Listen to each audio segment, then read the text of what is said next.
जल के धारा में, पानी के धारा में, नदी के बहाव में जो निर्जीव चीज रहता है वो पानी के बहाव में बहे चले जाता है। परंतु उसी पानी के बहाव में, नदी के बहाव में रहने वाला जीवित मछली होता है जो कि उस धारा के ऊपर चढ़ता है, उसके विपरीत दिशा में वो जो है चढ़ाई करता है। अक्सर ऐसा जो है सुनने और देखने के लिए मिलता है।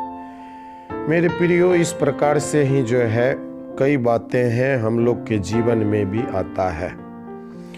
पवित्र शास्त्र में एक घटना दिया गया है और वो घटना जो है हम लोग पहला राजा का किताब और उसका 18 अध्याय और 3 से 16 वचन में जो है देख पाते हैं। वहाँ ओबदा नाम के एक व्यक्ति है, एक पात्र है, और ये ओबदा जो है राजा अहाब के समय में, जिसका पत्नी इजबेल थी, हुआ करता था दीवान के पद पर। और दीवान का पद का राजा और मुगल के समय में जो वित्त मंत्री और राजस्व मंत्री हुआ करते थे उसी को दीवान कहा जाता था। और इतना बड़ा पद में पाए जाने वाले ओबदा, और उसको जो है आप इस जगह में देख सकते हैं कि जिस समय में वहाँ पर इजराइल देश के अंदर में बाल का पुजारी का नियुक्ति हो रहा था और परमेश्वर का जितने नबी लोग थे उसका विलुप्त हो रहा था। और उस समय में, उस राजा के दिन में इस्राएल देश का नैतिकता, आत्मिकता का पूरा पतन हो चुका था और परमेश्वर के बताए हुए रास्ते को छोड़ करके एक और रास्ते में लोग चले गए थे।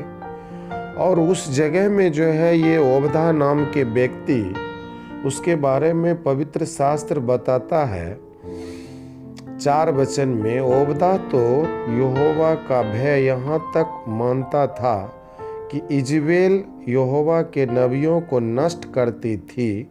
तब ओबदा ने 100 नबियों को लेकर 50-50 करके गुफाओं में छिपा रखा और अन्न और जल दे करके उसका पालन पोषण करता रहा।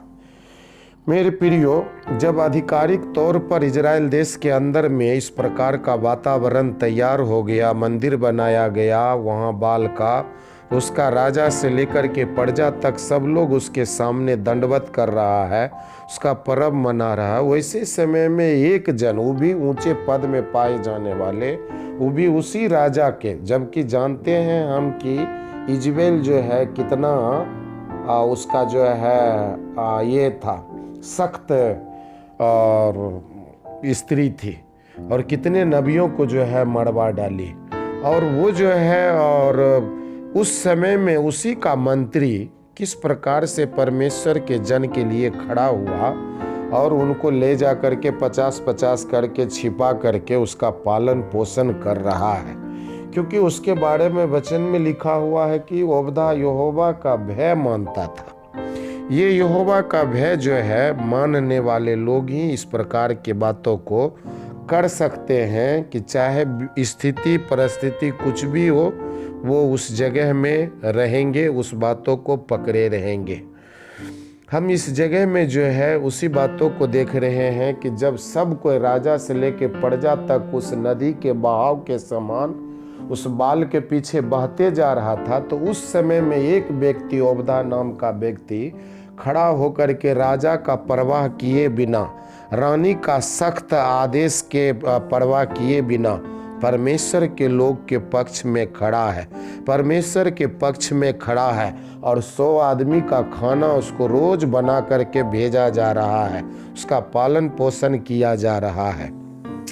उसका कारण क्या है? क्योंकि उसके बारे में वो अपने बारे में बता रहा 18 के 12 वचन में नीचे में आ करके कि मैं तेरा दास अपने लड़कपन से यहोवा का भय मानते आया हूँ। एक ऐसे अच्छे आत्मिक नैतिक परिवार के घर में इसका पालन पोषण हुआ। उसी का कारण था कि ये परिस्थिति कुछ भी हो मगर परमेश्वर के प्रति विश्वास योग्य रहा। जब नदी का बहाव में सब बह रहा था, उस परिस्थिति में ये जो है उस धारा के ऊपर में चर रहा था। मेरे प्रियो, उसी तरह आज भी हमारे अगल बगल चारों तरफ परिस्थिति है, और उस विपरीत परिस्थिति में यदि हम परमेश्वर के वचन को थामे हुए हैं, पकड़े हुए हैं, तो उस कीचड़ में खिले हुए कमल के समान परमेश्वर के दृष्टि में आप होंगे। इसलिए परमेश्वर हम लोगों को ऐसा हियाव और हिम्मत दे, और इस परिस्थिति में भी हम परमेश्वर को छोड़े नहीं। प्रभु हम सभी को